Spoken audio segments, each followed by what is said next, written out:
Good morning, guys.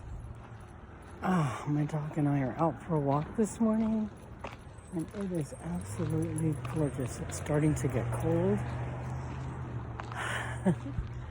It's great. Anyway, I'm going to turn this around. I wish that I could. And once it starts recording, you can't orient the camera around, so, I don't even want to look at myself. I would love to be able to show you all these incredible trees that are surrounding me right now. Oh my goodness. I'll see if I can do it without making you sick or dizzy. Listen to the birds. Oh, they're absolutely awesome. And over here across the way, we have a little cat sanctuary for homeless kitties in my town, and they're sunbathing. Let's see if I can get them in. I don't know if you can see them over there, but they're sunbathing. Bless their little hearts. They're little homeless kitties, and they're people in my town that come by and feed them. Anyway, what is my message for today that I've been thinking about all morning, and actually for quite some time, and it's about being a part of the solution, and not the illness, not the upset, not the, I'm going to call it problem, but whatever's making you feel irritated, ill, not satisfied, unhappy, and there's a lot of things. And number one I could name would be homelessness, and that goes for animals and for people.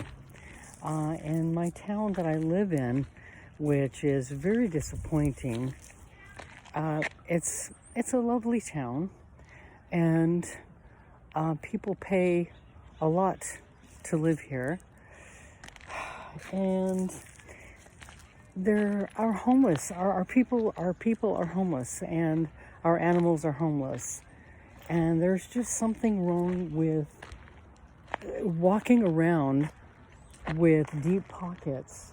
Ooh. And telling everyone I gotta walk fast. There's a dog behind us. Come on, Eddie. Telling people, oh, I've got lots of money. I can build this. I can redo that. And oh yeah, that's really cool. But what do you have to say about your homeless population? The people that are surrounding these brand new dwellings are homeless. They have nowhere to go. Animals, this includes the animals. We're gonna have to step across the street. Bear with us for a second, guys. We're just gonna step right over here. I don't know if we're gonna go that way. We're gonna walk over here where the woods are. It's making my dog very uncomfortable. Understandably so. Anyway, oh my God, that's another thing I love are the acorns. So many acorns. Anyway, yeah, what about taking care of your people? And there again, that's another part of my message is, see, my dog is spooking the kitties. I don't know if you can see them. There's a cute little orange one. Ooh, Eddie, no. Anyway, we're going to cross the street because we're not being very nice right now. We had to cross because of those people with the dog. My dog was so distracted. Come on. And anyway, being a part of the solution. I have a lot of wonderful people and, online friends that think like I think, like-minded people. And it's so easy to get involved with the problem. And that means marinating it, writing about it, posting about it, talking about it in the post, just commiserating and being down in the pit, so to speak.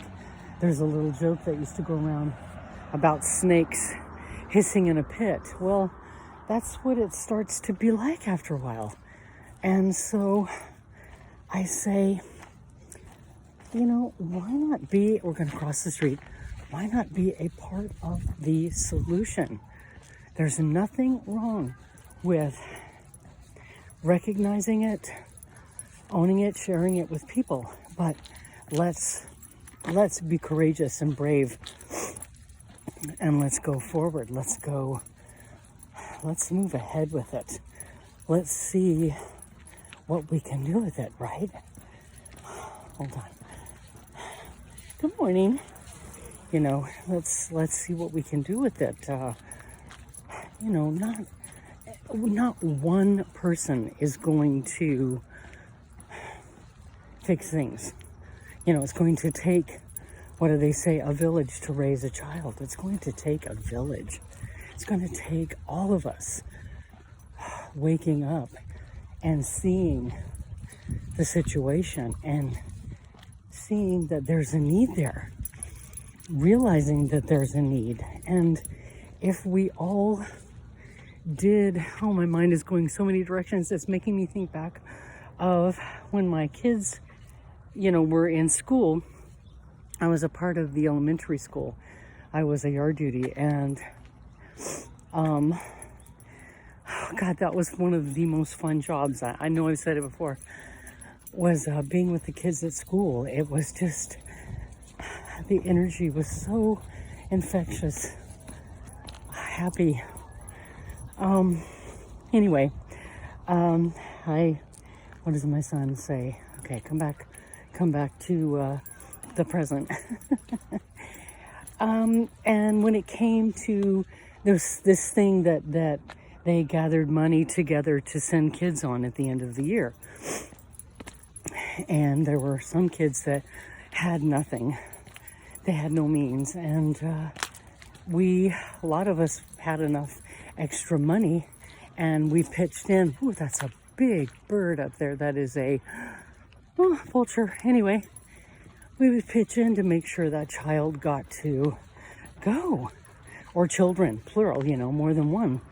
And so my former husband and I would say, if everybody would just open their pockets and give, if you gave $1, that's okay, but give something, this wouldn't happen.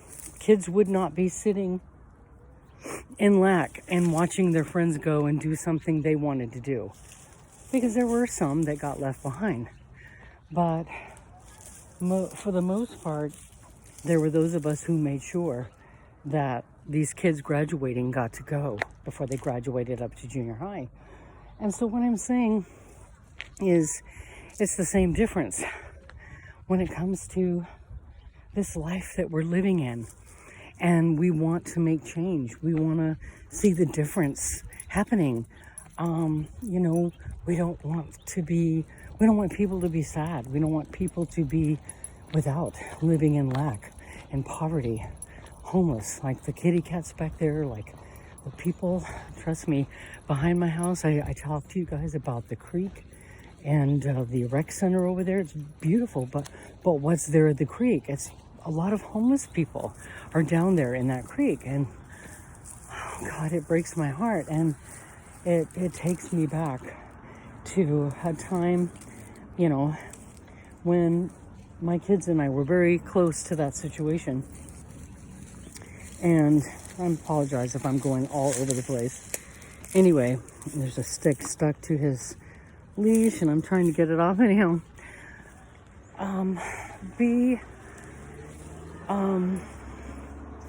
giving and loving and help. Be helpful in any way you can. And it's going to take more than one person. Not just one person is going to change. Homelessness or animal abuse, that's a big one for me. I talk about it a lot on my social media. I share it to the point where I know people get sick of seeing it, but let me tell you something. We can't keep burying our heads in the sand over that either. We need to bring awareness to it, because it is a thing. Oh, my dog is going again. Hold on. It is a thing. It is awful. It's dastardly. It's cruel. It's very selfish.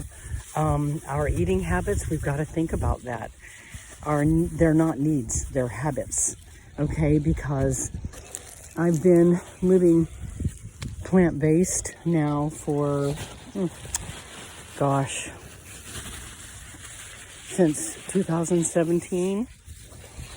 And, hold on, I'm gonna put this on me. Anyhow, it is very possible because why? Because God created us all of the same thing. We're born with the ability to think and create.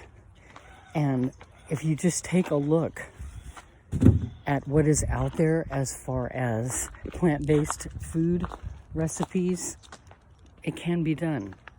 It takes some doing, but there's a lot of pleasure in that. And so I want to keep walking and talking. I still have a message. Come on, Eddie, let's keep going for a minute. So what I'm saying is, look around you and see what's going on, and talk about how you want to make a change, and you want to make a difference, and you want to be different. Then do something about it. Be a part of the doing something about it. You know, don't be those who want to sit and commiserate in misery. Or, how can I put it?